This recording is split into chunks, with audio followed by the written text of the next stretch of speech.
This week's big little recipe is a very simple, very flavorful weeknight dinner.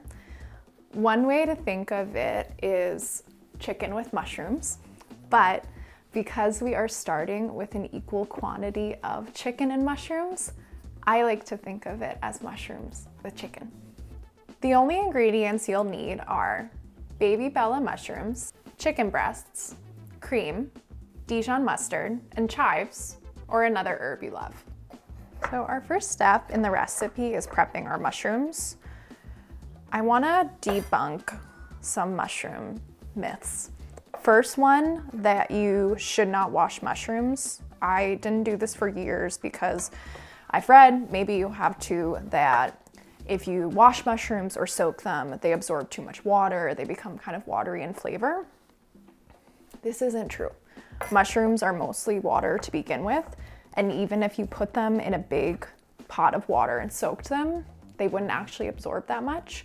Just do what I did, throw them in the sink, wash them under the faucet. It's a lot quicker and easier. Other thing that I think a lot of people do is taking the stems and tossing them under the idea that somehow these are worse than the caps. I don't think they are. In certain mushrooms, maybe the stems are a little bit too tough to eat, but in what we're doing today, baby Bellas, they're delicious. Like, why would we throw away flavor that we've already bought at the supermarket? I also usually don't trim the bottoms. A lot of people will take the time to cut this off and get it perfectly even. Now, if one of the bottoms of your mushrooms is like super duper gnarly and you can't clean it, you can trim off the very, very bottom in that case. But if it just looks like the tiniest bit drier, I don't bother. Like, this is a weeknight dinner. You don't have that much time. I feel like don't waste your precious prep time on things that you really won't notice in the end dish. So I have divvied up our mushrooms, you can see, in half. You have probably heard that cutting things evenly makes them cook evenly, and that is true. And that is why we are not cutting our mushrooms evenly. So you can see we have these completely different shapes. And we are going to throw these in the pan at the exact same time. So the sliced mushrooms are going to cook quicker. They're gonna brown differently. The chunky quartered mushrooms are gonna stay a little bit meatier, sort of like a more crisp, tender vibe. I really like doing this with big little recipes because it gives the illusion when you're eating that you have more ingredients than you actually do, more complexity than people would think you can get in only a handful of ingredients. You're gonna take a bite, you're gonna get these different shapes, these different flavors because they brown differently. And I think it just makes eating the dish a lot more fun. And it doesn't take any longer. You just kind of have to make two groups on your cutting board. And honestly, quartering them is a little faster than slicing. If some of the mushrooms that you're going to quarter seem kind of small, have them. No big deal. This is one of those dishes that you really couldn't mess up even if you tried. So I have 2 tablespoons of butter. It is just starting to turn golden, and I'm gonna add all my mushrooms at once. Now, this is one of our final mushroom myths. You have probably read, don't crowd the mushrooms or they will not brown. This is also not true. I don't want to have to cook a bunch of mushrooms in batches, especially when we're starting with a full pound. It would take forever. So instead of all that fuss, what you can do is just throw them all in the pan. They are going to seep out a lot of liquid, but that liquid is going to evaporate. So all you have to do is just trust them, give them their time, be patient, and they will brown really beautifully, even though we started out with a really overcrowded pan. So I halved the chicken breasts horizontally. That just gave me a little bit of a head start to get them nice and thin. And now if there was any unevenness when you halved them, no worries, because we are just gonna pound them lightly to make them even. I am using what is called a meat mallet, the flat side, not the ones with these cute little spikes. If you don't happen to have a meat mallet, just use like a tiny little skillet or something like that. That'll work totally fine. So we are going for about 1/4 of an inch. Take a check. Yeah. I mean, that looks pretty good. This means pounding them out. It's gonna help them brown really efficiently. And it also means they're gonna cook like that, really fast. So I am patting our chicken breasts dry. This is going to help them brown and make sure we get that great crust that we're going for. Some pounded, seared chicken breasts, a lot of them actually, will tell you to dredge them in flour. This will get better browning. But this being Big Little Recipes, we are trying to only use the ingredients that we absolutely super duper need. I don't think we need the flour. If we dry them really well and get it like a really nice coating of salt and pepper, you're gonna see we're gonna get amazing browning. And then we don't need that extra step and mess of the flour and blah, blah, blah. So I'm seasoning these very generously with salt and pepper. You can get both sides here, but I usually just do the second side in the pan just to make it a little bit easier so you don't have to flip. These are all ready to cook.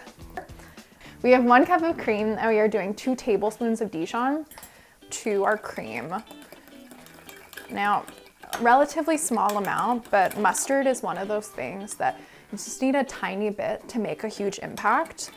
I love how Dijon mustard, it's obviously spicy, but it also has that white wine, so it's acidic, it's bright.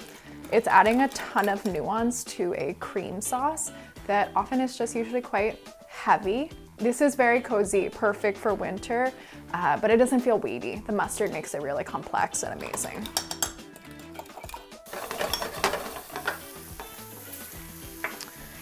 So you can see our mushrooms have completely reduced. They have an amazing sear on them. Wow, gorgeous color. That means amazing flavor. They're sticking to the bottom of the pan a little bit, and that's a good thing too. So our next step is to deglaze them. A lot of recipes would have you deglaze with something like a stock or a wine, but we don't need to do that. Our mushrooms are so concentrated in flavor because we took the time to reduce them. And the Dijon is kind of bringing that boozy, winey element, winey in a good way. So we are going to be using water. Water is going to do more than enough work here. It's going to pick up that fond on the bottom of the pan and give our mushrooms even more flavor, because then they're going to have this awesome liquid that they're hanging out in. This liquid is going to be heating up, picking up all that yummy brown bits at the bottom. We're going to get another pan going. So a lot of recipes really own the one pan concept. I love a one pan recipe, but especially on weeknights sometimes, I don't think that the effort to get one pan is always worth it in what you save in the dish time. In this case, doing 2 pans allows us to do 2 things at the same time. So don't be intimidated by it. Just make sure you read the recipe all the way through before you get started, and you're gonna be great. You're gonna be awesome.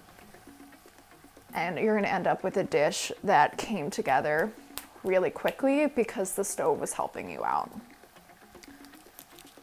All right, so you wanna see this liquid is coming to a nice simmer.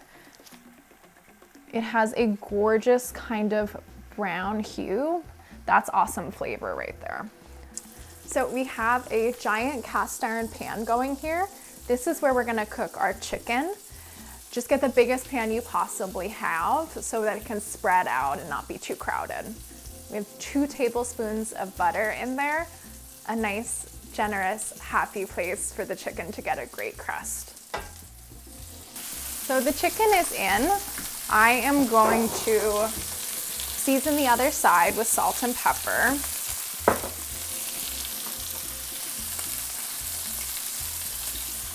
I'm also going to add our cream to our mushrooms.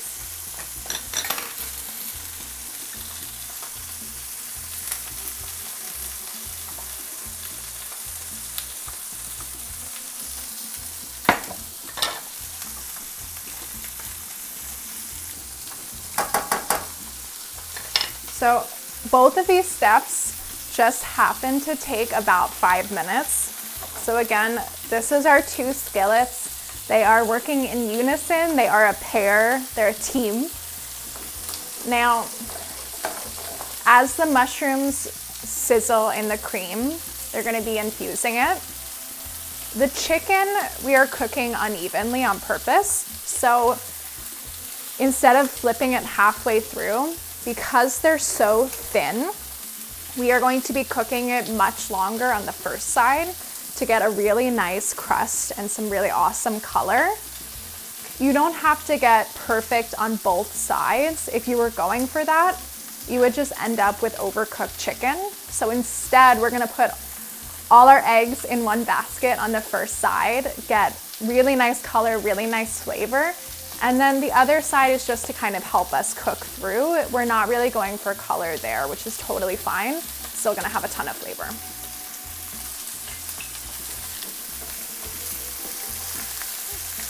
So I just turned this pan. That's gonna help our chicken cook evenly.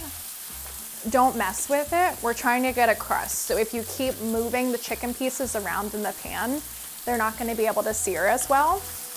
The mushrooms, on the other hand, you wanna come see?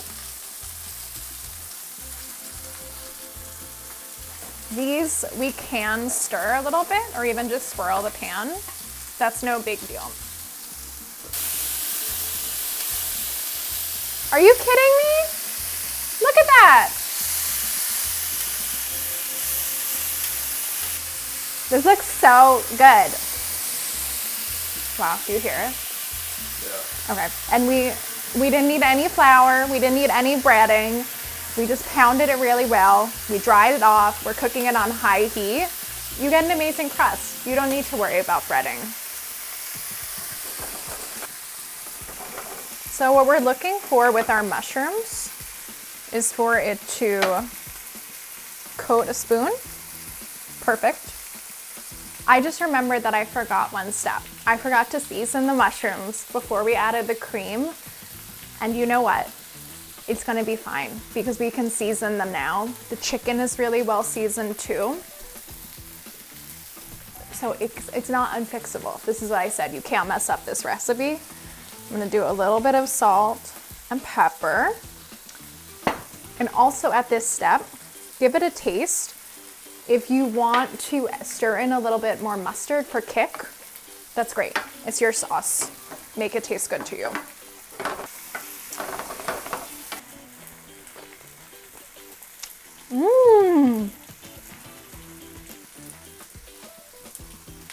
I don't think it needs anything.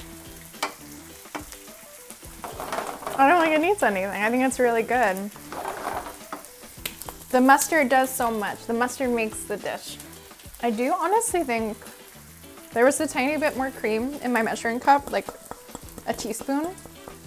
I'm gonna add that. I feel like I want it just a hair looser. And that's really easy to do. If you reduce it a little bit farther than you want, not unfixable. Nothing is unfixable here. So we have our chicken is all done, our sauce is all done. Now we are going to introduce our 2 elements so they can get to know each other. So I am finally chopping up some chives. I really like chives here because they have that onioniness, but they also kind of act like a green. It's a really nice like in between. But use whatever herb you have around or you really like. Parsley would be great, dill would be amazing. Whatever you use, Just kind of aim eyeball for 1/3 of a cup. This is like decidedly beyond garnish territory. It's not just a sprinkle on top. I want it to be part of the dish. So like basically like a giant handful. It's gonna add a lot of freshness and brightness to something that is like very wintry and cozy in most other respects. So I am just adding our creamy mustardy mushrooms around the chicken, and I wanna make sure I get every last 1/4 teaspoon of sauce because it is so, so good. Okay, perfect. Now I don't like to cover the chicken too much because we have that awesome crust on the top, but if it kind of goes up a little bit on the sides, that's nice.